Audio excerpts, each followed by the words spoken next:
Muy buenas tardes. Espero que se encuentren todos y todas muy bien. Les damos la bienvenida a este webinar del Instituto de Criminología. El tema que discutiremos hoy día se llama Tiempo de respuesta de los servicios de emergencia. Vamos a explorar algunos factores clave, que es parte de unos temas de investigación que estamos nosotros trabajando como institución desde hace ya un buen tiempo, preocupados en asuntos en materia de seguridad ciudadana. Y hemos identificado que uno de los asuntos clave, como siempre, tiene que ver con la definición de indicadores y la capacidad de los servicios para poder responder a esto. Les quiero contar rápidamente la dinámica del webinar. Es un espacio básicamente de confianza. Vamos a tratar de ser ejecutivos y en una hora intercambiar ideas y opiniones. Yo voy a iniciar con una presentación de unos 10 a 15 minutos para poner un poco el panorama de lo que vamos a discutir. Luego de ello, tendremos la intervención de Julio Corcuera por un espacio de 10 también a 15 minutos. Abriremos después la discusión con ustedes y los participantes que se animen a hacer consultas y preguntas a través del chat o a través del audio por unos 20 minutos y cerraremos con algunas conversaciones, con algunas ideas de cierre.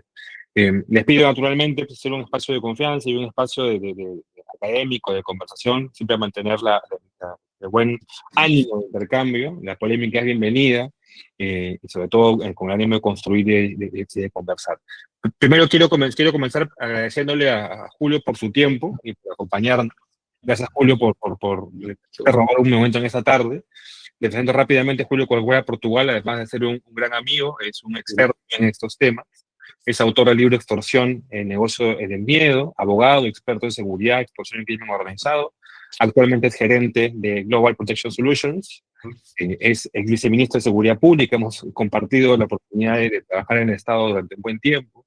Durante 8 años ha sido funcionario de las Naciones Unidas contra la droga y el delito. Ha coordinado los programas de seguridad humana, ciberdelito y prevención juvenil también en las Naciones Unidas. Ha sido director de control de oferta de drogas en debida y jefe del Observatorio de Prevención de Drogas también en debida. Es doctor en humanidades, magíster en relaciones internacionales, especializado en políticas cibernéticas y de defensa por la National Defense University y además docente de crimen organizado en la Escuela de la Policía y docente de criminología en la Universidad de Lima. Ha además representado en varios foros al Perú como experto internacional. Sin duda alguna, la trayectoria de Julio habla por sí sola sobre lo que la calidad de profesor que es, y me agrada mucho contar con él ahora. Entonces, sin mayor preámbulo, quiero iniciar la conversación presentándoles la idea que tenemos aquí de fondo. Cuando hablamos de tiempo de respuesta, hablamos de tal vez uno de los estándares más importantes en materia de seguridad, de servicios de emergencia, no solamente en asuntos vinculados a seguridad pública, a policía, sino también en otros servicios de emergencia, como puede ser lo que conocemos en Perú como el SAMU, o lo que conocemos o los bomberos, ¿no? Uno de los puntos que hemos identificado cuando hemos hecho exploraciones sobre la materia es que para que el tiempo de respuesta de los servicios de emergencia funcione, se requieren varias capas de elementos y de eso constituye una grilla de servicios, de sistemas, de insumos para que esa respuesta sea ágil. Esa capa tiene que ver con personal, la personas suficientes, adecuadas y capacitadas para poder responder adecuadamente, el equipo que se requiere para que esa respuesta sea efectiva, sea para una emergencia de un incendio o de salud o accidente, vehículos que nos permitan desplazarnos adecuadamente por el territorio, pero sobre todo como elemento transversal las telecomunicaciones. El hecho de que toda esa red de personas, equipos y vehículos pueda comunicarse eficientemente. No basta con que llegue la llamada de emergencia, si no se le puede comunicar el mensaje adecuadamente a quien tiene que responderse a ello.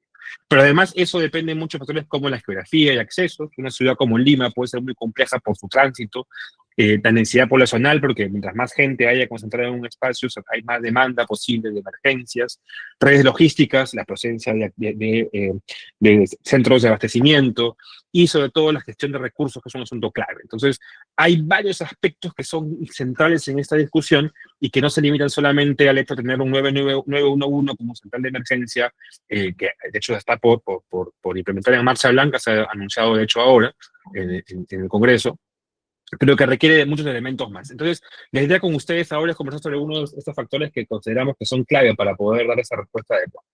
Las comunicaciones es un punto que nos parece a nosotros prioritario. Hemos visto, ustedes si recorren las calles verán que lamentablemente mucha de nuestra policía trabaja y se comunica a partir de sus teléfonos personales. Es un asunto crítico. 9 de cada 10 policías no cuentan con una radio que les permita responder a emergencias, lo hacen con teléfonos propios, es una brecha significativa. Pero eso además abona la discusión sobre la importancia de esa comunicación como un elemento transversal. no alcanza, según la literatura, las evidencias, solo con tener una central única donde recibir las llamadas, que es importante, y que además requiere protocolos para poder filtrar las llamadas adecuadamente, si no se tiene una red bien tejida a los actores que deben responder a ellos. Si yo tengo una central de emergencia, recibo bien la llamada en la 911 y no tengo la posibilidad de hacer despacho al actor que está lo más cerca posible de la emergencia, el tiempo de respuesta va a ser o largo o tal vez nulo. Entonces, por eso el sistema debe garantizar sí o sí que haya esa posibilidad de comunicarse con quien responde en terreno para pues, poder activarse de forma ágil y rápida y oportuna. Pero aquí encontramos algunos problemas, sobre todo en el caso peruano, ¿no? Dato oficial del Ministerio del Interior, a partir de sus estadísticas, encontramos que la mayoría de comisarías a nivel nacional no cuenta con equipos de telecomunicaciones, no cuenta con radios portátiles, no cuenta con radios móviles, no cuenta con radios fijas, con equipos GPS, con teléfonos militares, sobre todo importantes en zonas de frontera. El tema de los GPS lo conversábamos con algunas personas, es crítico. ¿Por qué? Porque yo como servicio de seguridad debo saber dónde está ubicada mi patrulla para poder saber quién es la más cercana y que se desplace activamente, pero la gran mayoría de unidades no tiene ese equipamiento disponible para poder hacerlo de forma adecuada. Entonces hay una serie de elementos en telecomunicaciones que se constituyen como una brecha para que esa respuesta funcione, para que quien debería llegar rápidamente tenga la información ágilmente y pueda responder de forma oportuna y de forma cercana. Esta brecha se hace más compleja cuando se ven algunas regiones en particular. Solo Lima y el Callao tienen comisarías con equipos necesarios para comunicarse. El Callao tiene un alcance intermedio, en el caso de Lima también, pero regiones como Cusco, La Libertad, Lambayeque, San Martín, Ucayali, La Libertad, además un tema importante que Julio lo conoce sumamente bien, por el contexto de criminalidad que existía en ese momento, tiene brechas enormes para poder darle cobertura a esos servicios de respuesta, y eso es un problema severo, porque no hay forma de comunicarse con el equipo de terreno para poder hacerlo ágilmente. ¿Por qué aquí recaemos mucho en la radio y no en el teléfono? Si ocurre un sismo, si ocurre una emergencia mayor, la red telefónica es muy susceptible de caerse. La radio tiene sistemas de redundancia que permiten que la comunicación se mantenga fluida. Entonces, por eso es que la radio es tan relevante en esos sistemas de emergencia de comunicación. Y encontramos que las brechas, además, en términos operativos, sobre algunas unidades específicas también es crítica, ¿no? El 97% de unidades no cuenta con radios terminales UHF, el 97% no cuenta con unidades VHF, las radios Tetra todavía requieren casi 80.000 unidades de radios Tetra para poder cubrir todo el servicio completo. O sea, hay una demanda amplia de estos equipos para poder responder. Y esto es solo una capa de las varias que hemos mencionado para poder responder efectivamente en casos de emergencia, ¿no? Si volteamos eso ya a casos operativos puntuales, en Lima y Callao hay mayor capacidad, pero el resto, a nivel nacional, el promedio, 9 de cada 10 comisarías no cuentan con equipos de comunicaciones suficientes, y hay regiones donde casi ninguna tiene equipo de comunicación que no sea un teléfono personal. Y cuando volteamos eso al asunto del personal que patrulla, se replica la situación. Callao y Lima tienen ciertos estándares más o menos importantes, pero San Martín, Ucayali, el de Lambayeque, La Libertad, igual 9 de cada 10 personas que patrullan no tienen esas herramientas para poder hacerlo de forma efectiva, comunicarse de forma efectiva y de forma ágil. Es una brecha amplia, muy radical. No estamos hablando de 15, 10 por 20%, hablamos del 96% en algunas regiones, y eso sin duda alguna es una brecha nada despreciable. Cuando volteamos a ver ya cómo se gestiona este asunto, encontramos que los dos instrumentos, el instrumento de política más relevante en materia de seguridad ciudadana, no incorpora el indicador de tiempo de respuesta en su programación. El programa presupuestal 030 no lo comprende, no aparece en ningún espacio, aun cuando es un estándar que se usa en casi todos los servicios de emergencia y policías del mundo para poder medir qué tan rápido llegas a una emergencia. ¿Dónde se aparece? Aparece en el programa presupuestal de los bomberos, el 048. Pero aparece de forma tangencial como una cuestión de impacto, como un tema muy puntual en tiempo de respuesta, y no necesariamente asociado a un desagregado de servicios que pueda permitir que esto tenga cierta efectividad. Ese es un punto de partida relevante. ¿Por qué? Porque incluso la programación presupuestal que se piensa en seguridad y en el caso de bomberos no tiene siempre un correlato en un instrumento de gestión para asignar los recursos de presupuesto a una medición de esta naturaleza. Y eso sin duda alguna tiene también contingencias, ¿no? En contraste con eso, encontramos que incluso los recursos disponibles no se ejecutan adecuadamente. Si ustedes ven, casi todos los años, esto que les menciono, que les muestro en la pantalla, son las inversiones, son los presupuestos de inversión disponibles para la compra de radios por la parte del Ministerio del Interior, y casi todos los años se devuelve aproximadamente la mitad de lo presupuestado. El año pasado se devolvió 5 millones de 9 millones, es un poco más de la mitad de lo que se había presupuestado. Durante todo este tiempo se ha continuamente devuelto dinero que hubiese servido para cerrar la brecha que tenemos de cobertura de un elemento dentro de una capa de indicadores, de elementos como los que son tan claves para poder tener un servicio efectivo de seguridad. ¿Qué se suele hacer en estos casos a nivel internacional? Hay países que han adoptado estándares 1 a 1, que cada unidad de emergencia, policía, bomberos, salud, cuente con una radio como equipo suficiente. Insisto, hablamos de una capa específica de respuesta. Segundo, que se adopten estándares internacionales para que se puedan intercomunicar entre sí los sistemas. Ocurre en muchos casos que la radio de una municipalidad no dialoga con la radio de la policía, no pueden comunicarse entre sí, y eso es una brecha importante para poder tener una respuesta efectiva. Requerimos, por ende, que se abone a la interoperatividad entre equipos de información y comunicación. Requerimos que el personal, además, se entrene en el uso de la radio, no es una cosa sencilla, requiere una preparación mínima para poder hacerlo efectivamente. Y además, ya pensando en la gestión, un asunto que se sugiere y que ha funcionado en otras esferas es pensar en equipos interdisciplinarios que ayuden a hacer las compras. No se trata aquí de saltarnos las reglas, sino de priorizar la compra de insumos relevantes. Radios, pero también chalecos antibala, también municiones, también armamento, también otros elementos que ayuden a que la respuesta sea ágil. Pero además, y el punto de partida, y con esto cerramos un poco la parte preámbulo de conversación, lo que requerimos para que todo eso tenga sentido es que el servicio público de seguridad se enfoque en este indicador. Porque una vez que se entiende esta prioridad, el servicio público se va a vestir en función de las necesidades para poder responder a ello. Si a mí me miden qué tan rápido llego a una emergencia, yo voy a requerir insumos, elementos que me ayuden a llegar de forma ágil. Vuelvo a la capa que mencioné de personal, vehículos, equipamiento, comunicaciones. Entonces, yo con ese indicador justifico el hecho de que tengo necesidad de comprar determinados materiales y determinado equipamiento. Ese es un asunto que nosotros planteamos como discusión. Mi intención ahora era plantear un poco el preámbulo antes de entrar en la conversación contigo, Julio. Este documento ustedes lo pueden descargar en la página web del Instituto de Criminología, criminología.p, sección publicaciones, está disponible, además de otras publicaciones también sobre el tema.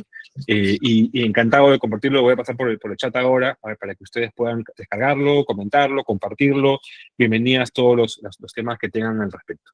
Entonces, comentado esto, Julio, me encantaría mucho tener tus reflexiones preliminares al respecto de esto y iniciar una conversación contigo sobre cómo observas la importancia de este tipo de temas y qué cosa crees tú que podríamos comenzar a encaminar para que fluya una respuesta efectiva basada en indicadores clave como este. Sí, gracias, Nicolás. Muy buenas tardes, estimados amigos. Espero que estén bien. Un gusto saludarlos a partir de esta vía. Yo, cuando recibí la invitación de Nicolás, cuando revisé el documento, con anterioridad la había leído. No obstante, le he prestado mayor atención. Yo me preguntaba, porque a veces uno, y lo digo por mí, peca de pensar que la realidad se concentra en las dinámicas que vivimos en Lima, ¿no? Y tiene razón, pues efectivamente, en La Libertad, en San Martín, la capacidad operativa de la policía y de la comunicación se circunscribe esencialmente al celular, pero hay una variable que a mí me quedaba sonando y no podía evitar pensarla mientras revisaba, es que en la búsqueda de analizar la situación de algunas organizaciones criminales, como los Pulpos y la Jauría, por ejemplo, que tienen operatividad en minería específicamente, hay algo que salta con mucha claridad en estas organizaciones. Si se van a Patás, si se van a Buldibullo, si se van a Usquil, que son zonas de la Sierra Liberteña, o a Tayabamba o a lugares parecidos, la comunicación es radial. Y el crimen sí tiene radios. Claro, porque si tú te vas en ese tránsito de ese espacio rural, mi primera impresión en verdad era, pero ya ¿quién usa estas cosas? Claro, si tú te llamas, como yo estoy ahorita en Surco, y yo llamo a Jorge Luis Calizaya, que de pronto está en Pueblo Libre, o a Luis Carlos Sanabria, que de pronto, por decir una cosa, está en Jesús María, o algún amigo que esté en El Rimo o en Coma, que el celular nos basta para comunicarnos. Pero cuando uno habla del crimen, y por tanto de la lucha contra el crimen, en puntos alejados donde los policías, y claro, y pensándolo efectivamente, las unidades policiales, por ejemplo, de medio ambiente, hacen estación específicamente en todas las zonas que yo he mencionado. y el único medio de comunicación que tienen es su celular. Y cuando uno quiere comunicarse, uno cuando está en el Ministerio del Interior o tiene alguna tarea y demás, si ellos tienen su celular, tienen que esperar, como dicen ellos, bajar al pueblo más cercano para coger señal. Pero en ese caso, la comunicación que un profesional como yo quiere tener con ellos es una comunicación administrativa, si quieren académica, a veces afectiva, un colega, un amigo. Pero ¿qué pasa cuando hay una emergencia? De ambos lados, de un usuario o una emergencia de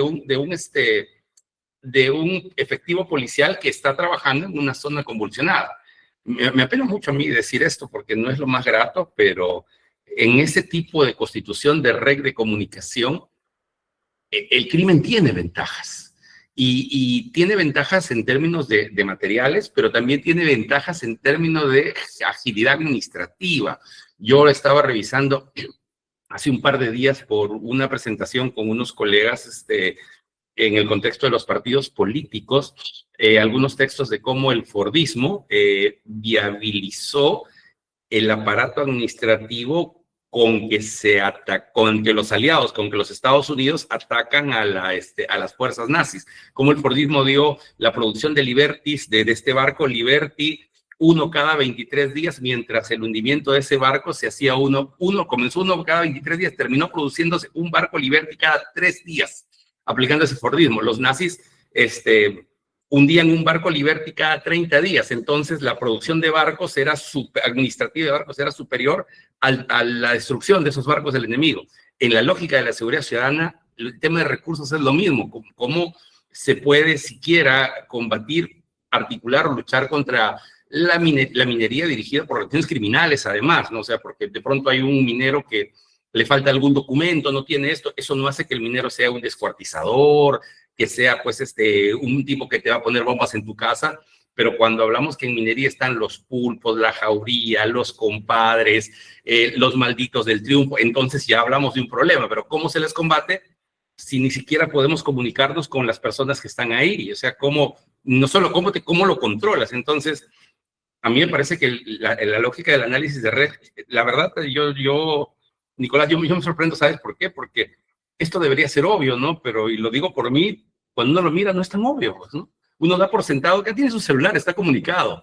Si estamos en Lima de pronto, y en Lima metropolitana, porque si estamos en Jicamarca o en alguna zona de Lima, yo no sé si llega la señal. Tengo la impresión de que así como a mí, en la gran esfera del discurso público, esto no existe. Así como no existe el mal estado de las comisarías. Yo tengo ahí una reflexión de el plan Mariano Santos. Ayer estaba haciendo el cálculo, bueno, Benjamín hizo el cálculo, realmente me pasó el dato. Benjamín, un buen colega que trabaja conmigo, el plan Mariano Santos tiene como la parte mínima para operar un monto de 18,000 millones de soles, para que funcionen mínimos. Estos 18,000 millones de soles representan el 3% del PBI. La respuesta es que el Estado peruano no tiene para cubrir eso, y sin embargo no tiene para 18,000 millones de soles en seguridad, que es un tema fundamental en la agenda del país en todo momento, pero particularmente en este último tiempo. Pero tiene 24,000 millones de soles para subsidiar Petroperú, que está en quiebra. Entonces, ahí parece que hay una disonancia que es digna de observar. Yo creería que, Nicolás, que de pronto con los colegas podríamos explorar esto. Siempre el proceso de construcción del conocimiento, nunca, yo creo, es un proceso solitario, es un proceso de intercambio y de perspectiva que se enriquece, además por la experiencia variada y distinta que tienen todos los colegas que aquí están participando. Es esto, Nicolás, en verdad, lo que yo quisiera comentar y poner a disposición de ustedes, ¿no? Julio, gracias por tu primera reacción. Me quiero quedar con una frase que has usado que me parece contundente, ¿no? Que es: el crimen sí tiene radios, ¿no? Y creo que el crimen, además de la agilidad administrativa para comprarlas, que no es pues comparable con la del Estado, que es pues, muy compleja, el hecho de que ellos sí comprendan la necesidad de tener estas brechas, de cubrir esas brechas de comunicación en sus localidades, sin duda que un asunto muy relevante, ¿no? Quiero comenzar con leer algunas preguntas de las que nos han compartido los que nos acompañan ahora. Jamie Paola Mejía te pone una pregunta que me parece bien interesante. Tiene que ver con el lado humano, ¿no? Si se ha estudiado, calculado, dimensionado cómo esta precariedad y deficiencias repercuten en la desidia, en el personal policial, si u otros servicios de emergencia, ¿no? Esta carencia de radios, pero me imagino también que la pregunta de Amy Paola tiene que ver con otros elementos más, tiene un impacto sobre cómo se sienten los policías prestando servicios, ¿no? Te dejo una primera reacción, yo también tengo algún primero comentario al respecto, pero Julio, como invitado nuestro, te planteo esta primera pregunta, ¿no? Yo tengo la impresión que hay un doble juego ahí. El primero es que hay, a ver, cuando hay procesos de corrupción sobre terreno, cuando hay menos flujo de comunicación, hay más discrecionalidad. Entonces, cuando se ha encontrado, por ejemplo, en algunas zonas en las que yo he entrevistado a algún actor criminal o alguna persona vinculada, su abogado me ha dicho, mira, yo justo hablando de esto decían, ahí ni entra la señal, así que lo que decidan o se haga ahí queda ya. ¿Qué quiere decir? Es claro, si no lo contactas para nada, él decide libremente, ¿no? Yo recuerdo mucho que a mí me tocó con un coleguita que ahora está en Canadá, con Diego Tuesta, me tocó ir a una zona alejada en San Pedro de Putinapunco, en Puno. Entonces, había a veces un homicidio o un supuesto homicidio y estaba lejos, pues al fondo, ¿no? Y el fiscal no iba. Y el acta se hacía a la distancia, es más, ni siquiera el acta la hacían ahí, quien esté ahí se la llevaban y él la firmaba.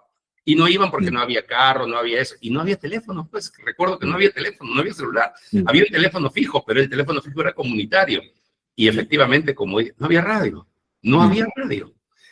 Pero ¿cómo es el prejuicio? Lo digo por mí, ¿no? A mí nunca, sino hasta hace poco se me ha ocurrido, claro, pues ahí debería haber radio, ¿no?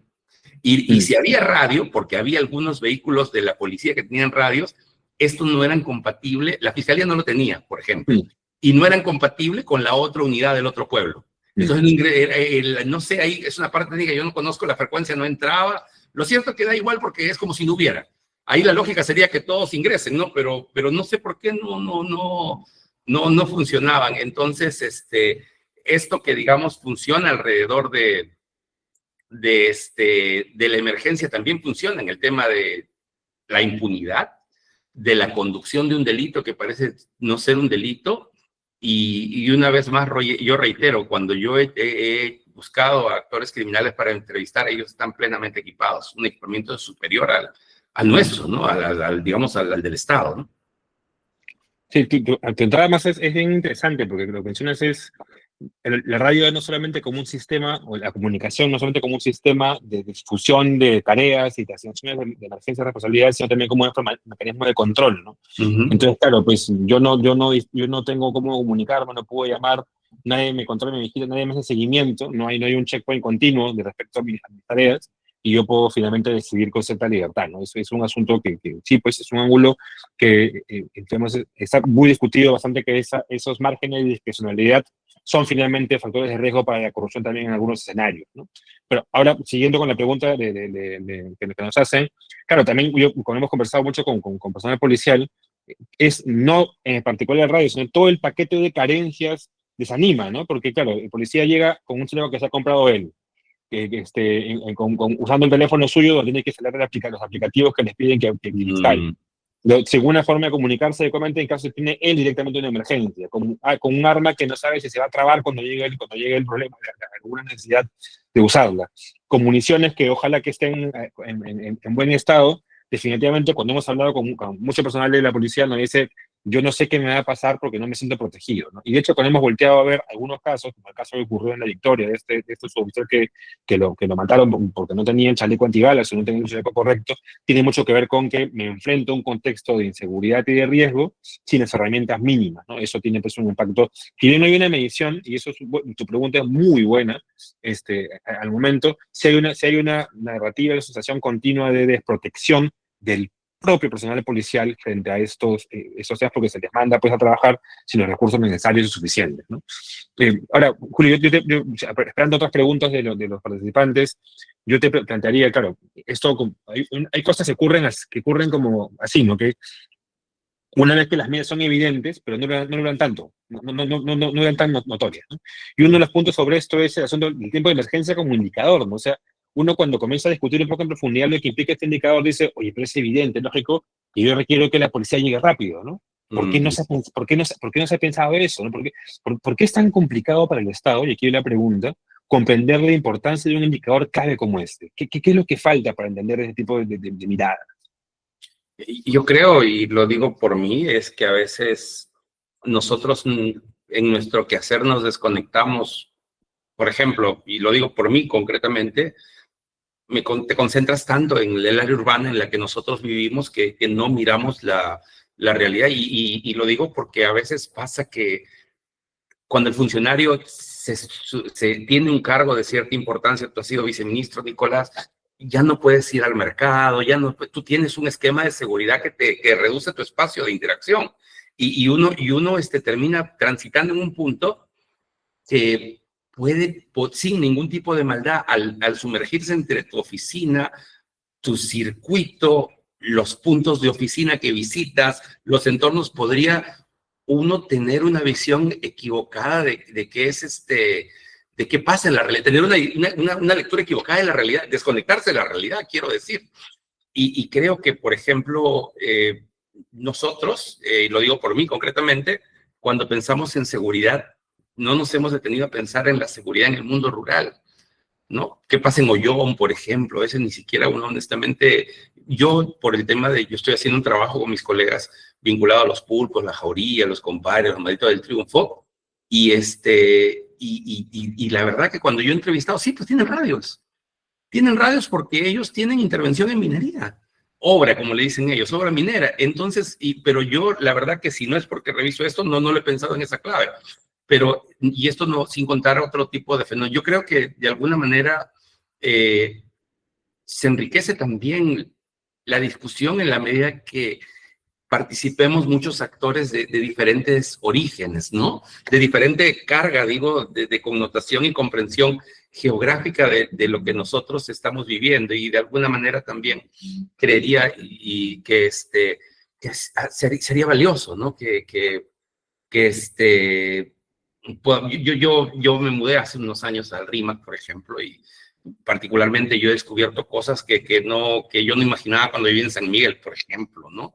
Cómo se distribuyen algunas líneas de transporte, qué tipo de problemas existen directamente. Claro, tiene sus bemoles un poquito más lejos, ¿no?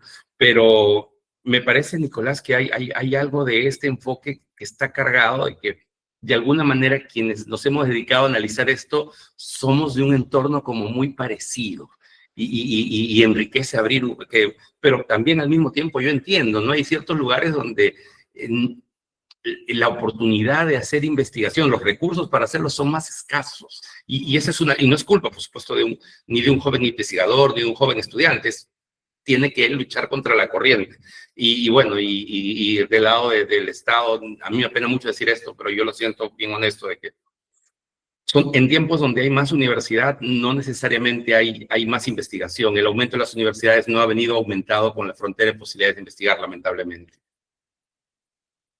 Sí, sí, sí, sin duda. Y lo que tú mencionas es importante porque, claro, también alude mucho al capital humano que asume la gestión pública, ¿no?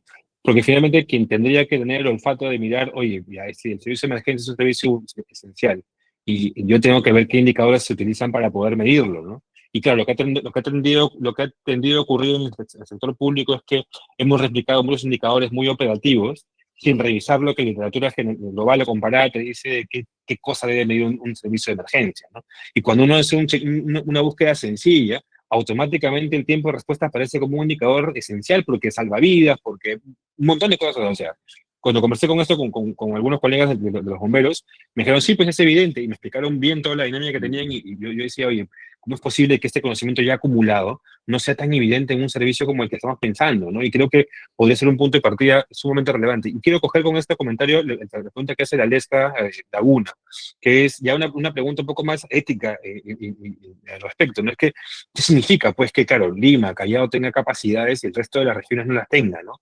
Eso tiene un correlato con que no es equiparable, son zonas efectivamente menos protegidas, son regiones, provincias menos interés y menos protegidas, y finalmente eso también puede reflejar ese centralismo en el que tanto discutimos, ¿no? ¿Tú cómo lo ves? Sobre todo ahora que trabajas tanto, bueno, tú has trabajado mucho tiempo en La Libertad, en Trujillo, ¿cómo ves ese contraste de desigualdad en la proyección de la protección?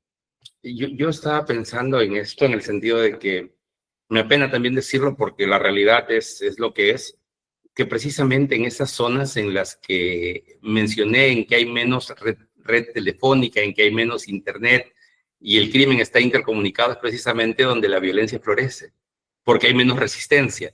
Lugares donde hay comisarías con 5 policías y labores entre criminales y mineras de 30 personas, 40 personas.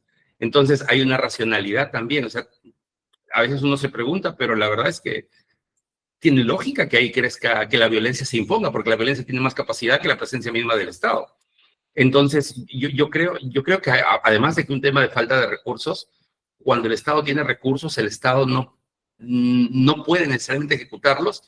Yo ya me he puesto a pensar hace un tiempo de si no se puede ejecutar porque realmente el funcionario es ineficiente. ¿Saben por qué lo digo? Porque recurso que hay y que no se puede hacer en obra, lo he visto en el Ministerio de Justicia, lo he visto en el Ministerio del Interior, lo he visto en el Ministerio de la Mujer, lo he visto en el Ministerio de Educación. Yo he pasado como funcionario en estos ministerios y los he visto, y lo he visto en manos de profesionales eficientes, profesionales que yo calificaría de personas competentes, responsables, serias y dedicadas. Pero de pronto va a hacer una compra, alguien le pone una traba, el que pierde le pone una queja, le ponen algo en ocio, una observación, y se detiene. Y ahí tienen ustedes el penal de Ica, ¿no? Y una infinidad de compras. Una de las cosas, se habla mucho de Bukele y cómo hizo el SECOP en 8 meses y demás. No quiero hablar de sus políticas, solamente quisiera concentrarme en términos administrativos. La capacidad de compra, de implementación, en términos administrativos de Bukele, de compras, de agilidad de compra y demás, es inmensamente superior a la que tenemos nosotros. Y es una variable, no podemos atender las necesidades del Estado y por tanto la capacidad del Estado para atender sus males si no cambiamos esa variable administrativa. ¿Y qué tal si no es el funcionario, sino es la estructura administrativa del sistema de compras el que está mal, ¿no? Yo la verdad creo que es porque ese es por ahí, porque hay una entrada por ahí, porque lo digo porque de pronto Nicolás, colegas, lo enfocamos. Este es un problema, efectivamente. Y una vez llegamos al consenso de que este es un problema y que tenemos que dotarlo, entre eso y que podamos, y obtenemos el dinero, entre tener la conciencia, tener el dinero y poder comprarlo, hay un abismo de distancia, lamentablemente. Sí, y claro, eso que mencionas contrasta con noticias como la que salió en el Comercio, creo que ayer, donde dicen que el Ministerio del Interior ha ejecutado menos del 20% de su presupuesto. Estamos octubre, casi ya noviembre, y no hay la ejecución que no llega ni la quinta parte de lo que se ha proyectado para este año. Entonces, eh, eso es hasta inaudito, preocupante en un contexto donde lo que tú, como tú bien mencionas, es requerimos pues una presencia mucho más activa. Nosotros estamos hablando incluso de un shock de inversiones, ¿no? Sin que necesariamente las reglas de juego cambien, porque no se trata de saltarse las reglas, por lo menos no saltárselas, sino decir, oye, ya, no podemos seguir con esto, no puede ser posible que en Frutillo se nos caiga el techo de una comisaría y golpee a tres policías, ¿no? Y en regiones y en zona rural, eso ni qué decir, ¿no? Pero ¿qué falta? ¿Qué se necesita para que el Estado priorice esas inversiones? Para que entienda, o sea, ya hay además, lo llamativo, Julio y colegas, es que el MC30, el Plan Mariano Santos, tiene una cuantificación de presupuesto. Cuando se hicieron las bases de monetización, se acompañó de también una prioridad de presupuesto. Se tenía en su momento el PEME, el proyectos de inversión estratégica, también con presupuesto. O sea, se sabe cuánto y en qué se debe invertir. Pero ¿cuál es el clic que falta? ¿Qué cosa es lo que no termina de gatillar esa priorización? ¿Cómo lo lees? ¿Qué perspectiva tienes sobre eso? Yo lo que creo, la verdad, es que no, en principio me parece que no está, que el día a día les gana, que no está en el ojo de la atención porque no es extorsión, porque no hay un hecho noticioso, porque, digamos, en términos de réditos políticos, ¿qué pasaría si en este momento se soluciona? ¿Podría el presidente, el primer ministro, el ministro, el comandante general decir con orgullo y presentar y decir, hemos establecido una red de radio? Creo que la atención pública digamos, la recompensa pública sería menor si sale y dice o da algo específico, como por ejemplo, se ha desarticulado los ataques con dinamita a los mercados del Cono Norte. Entonces, creo que es como que la atención pública, y yo creo que acá hay un rol que tiene que ver también con en cómo se aborda la noticia y cómo la agenda pública va superponiéndose, ¿no? Porque a mí me apena decirlo, pero por ejemplo, cuando hay una catástrofe, ahí se preguntan, ¿no? Ahí se acuerdan, ¿no? Cuando llega el fenómeno del Niño, cuando en Pisco, por ejemplo, recordarán ustedes el 2008, bueno, los que son más jóvenes de pronto no, ahí se fue un caos y fue terrorífico la falta de comunicación y lo que hacía radios como RPP, en ese tiempo había una radio que creo que hoy no existe, CPN, cumplía un rol fundamental porque la gente llamaba para decir, soy fulano de tal y estoy bien y que transmitir a su familia, porque los celulares, la comunicación de telefónica de aquella época no funcionaba. Yo creo que hay una relación también de incentivo, estímulo-incentivo, ¿no? Es decir, si ahorita lo pudieran, este tema versus un tema de coyuntura, la coyuntura terminaría ganando, ¿no? Y creo que hay cosas que se dicen y se plantean que pueden ser por coyuntura también, ¿no? Yo creo, y es solo mi opinión, que hay ciertas cosas que no se atreven a decir por coyuntura, ¿no? Entonces la coyuntura hace que también el funcionario público trate de, no sé si cambiar la realidad todos, pero varios de ellos traten de navegar la coyuntura bajo la lógica del superviviente, ¿no? Más que cambiar la realidad es como sobrevivir a la función pública. Claro, y ahí Lisbeth Vargas nos hace una pregunta que me parece relevante, y es un poco ya para escenarios más futuros que pues, ojalá nunca ocurran, pero siempre queda la amenaza, ¿no? ¿Qué nos va a pasar cuando llegue ese sismo de que nos hablan tanto, ¿no? Cuando se caigan todas las comunicaciones, ¿qué va a pasar con esos servicios de emergencia? Porque se comunican por teléfono, ¿no? ¿Qué contingencias hay para eso? ¿Qué planes están pensados para eso? ¿Qué lectura tenemos al respecto de eso? No aparece ninguna, al menos en mi experiencia, no aparece ninguna respuesta en ninguna, y es curioso, ¿no? Porque somos un país que ensaya continuamente sus simulacros de sismos, pero no estamos listos para cuando de verdad ocurra, porque no vamos a poder comunicarnos. Es curioso, y claro, sí es contradictorio, ¿no? Porque, claro, ensayamos el sismo, pero no hemos ensayado esa variable, ¿no? Es decir, es como, y no sé si ustedes estarán de acuerdo, pero algunos ensayos de sismo es como, hasta como un momento de, algo así como una pausa activa en la oficina, ¿no? Salen, se ponen, conversan, es como jugar a la ronda y regresas, pero claro, el problema de fondo, en México tienen una frase para esto, ¿no? De que los profesores se hacen los que enseñan y los alumnos se hacen los que aprenden. Yo creo que hay algo así con cosas como esta, por ejemplo, ¿no? Hacemos que los que tomamos la precaución, pero realmente un elemento básico en la precaución o en la prevención es tener una red que soporte yo creo que ahí es como que no, como en terquedad no hemos aprendido mucho. Sí, ¿tú tienes alguna mirada sobre qué rol podría cumplir la ciudadanía en esos temas? ¿Qué papel podría cumplir en ayudar a que mejore la comunicación, a que las respuestas sean un poco más ágiles? ¿Alguna lectura a partir de tu experiencia, alguna lectura a partir de lo que has investigado que podría ser funcional? Yo creo que, por ejemplo, si quisiéramos notar o conectar cierta variable que es de interés público en este momento, como, claro, pues si el crimen organizado y la violencia se alimenta del norte, sobre todo Piura, pienso en Piura de la Libertad específicamente, se alimenta y consigue dinero de la minería y en ese espacio la lucha es rural, ¿cómo vas a mandarlo si no tienen radio? Pues no. Todos estamos de acuerdo que Patas es un centro de riesgo y de violencia, y justamente ahí donde la zona es más alta hay 98% de ausencia de radios, ¿no? Entonces, ¿cómo van a combatir en toda esa zona?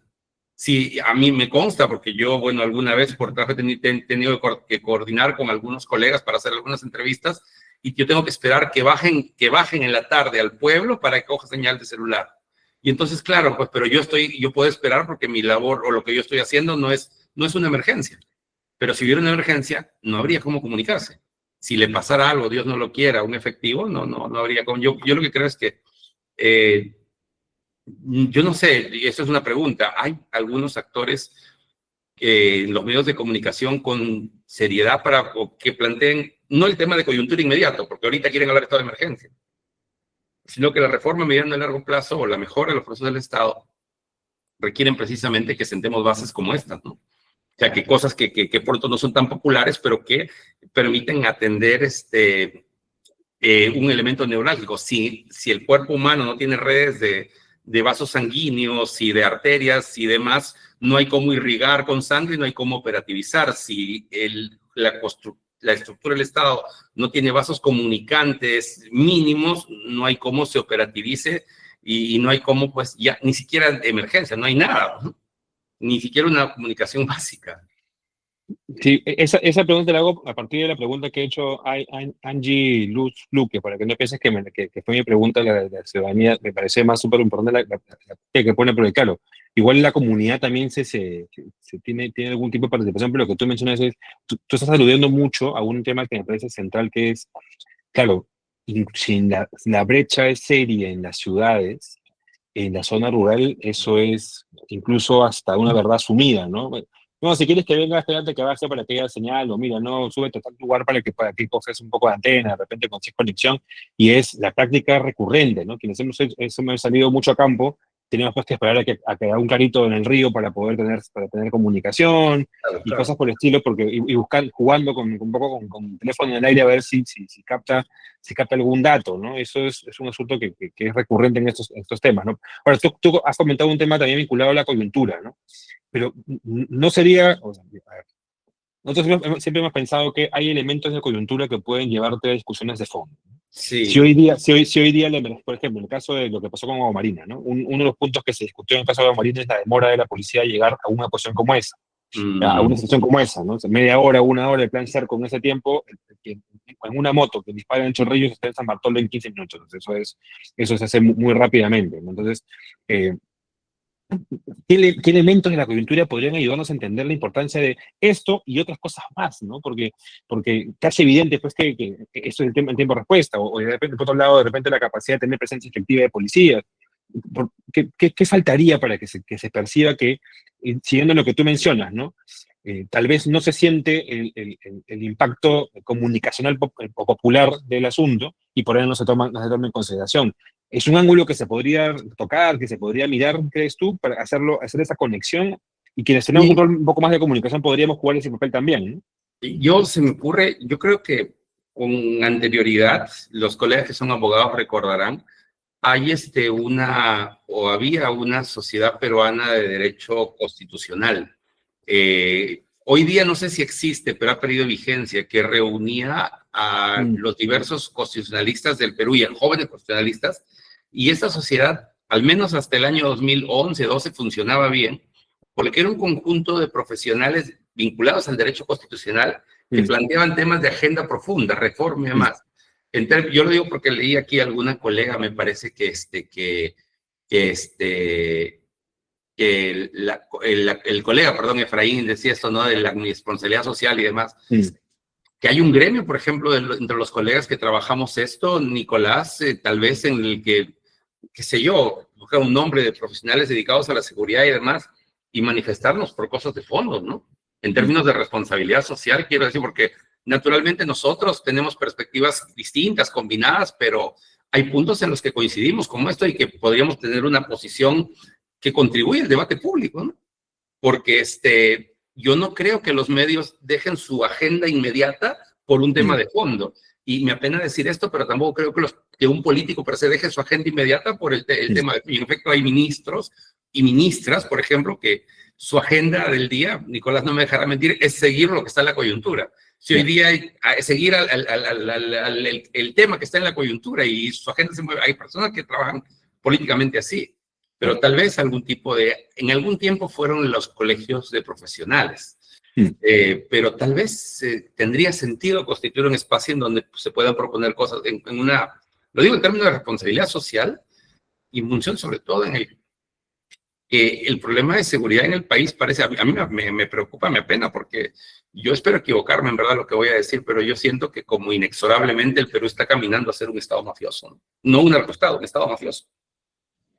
Claro, donde esas prácticas sean las más recurrentes y comunes, ¿no? Sí hay una Ujú. discusión larga sobre eso. Ahí Efraín complementa su intervención diciendo que en Huancayo 105 no existe, ¿no? Es un número de WhatsApp, o sea, lo Mm. cual es aún más susceptible de cualquier vulnerabilidad, ¿no?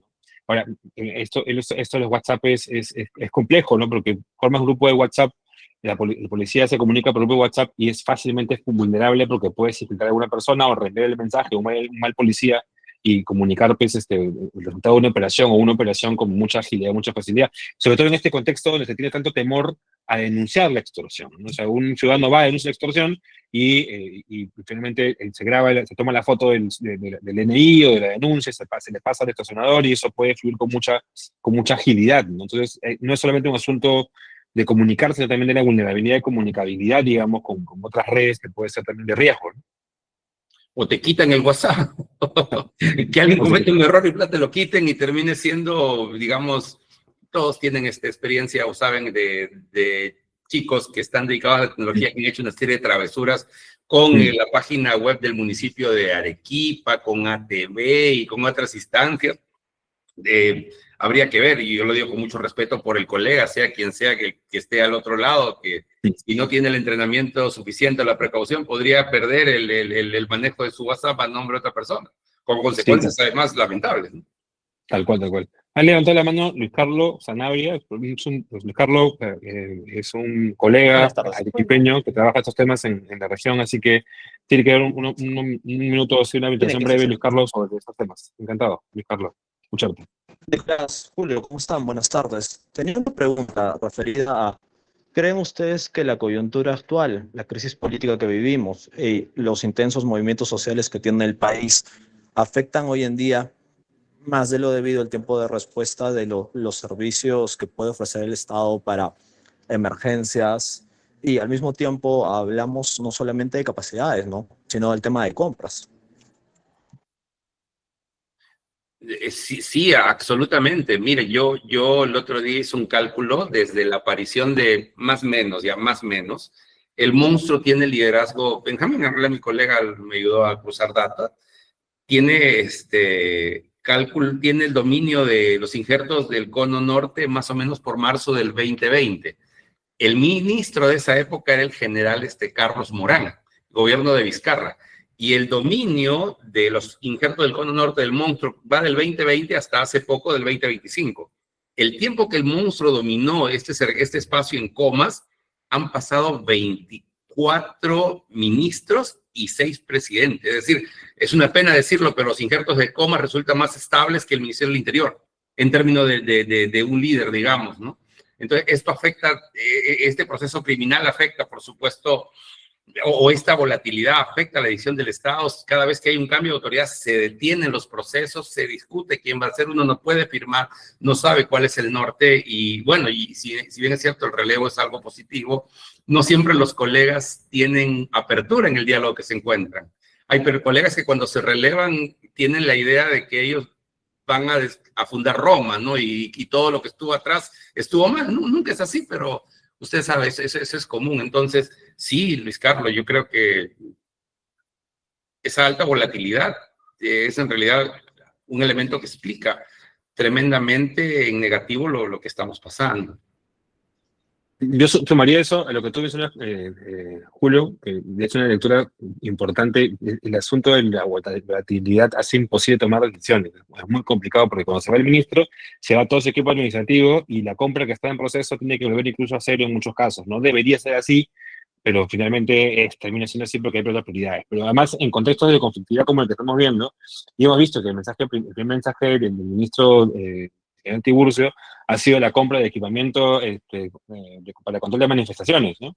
Cuando se hace evidente que hay una urgencia en equipamiento para el tema de seguridad ciudadana, se termina orientando ese tipo de compras y decisiones a eso. Ocurrió también previamente con la compra de material lacrimógeno y demás temas que eran requeridos para ese tipo de intervenciones, pero que pues ese presupuesto va en desmedro, de compras que tienen que responder a cosas de fondo mucho más urgentes a largo plazo, ¿no? Ahora, Julio, para ir cerrando la conversación contigo y con los amigos que nos acompañan ahora, el gobierno de transición tiene un periodo de 9 meses. Hoy día fue la presentación en el Congreso.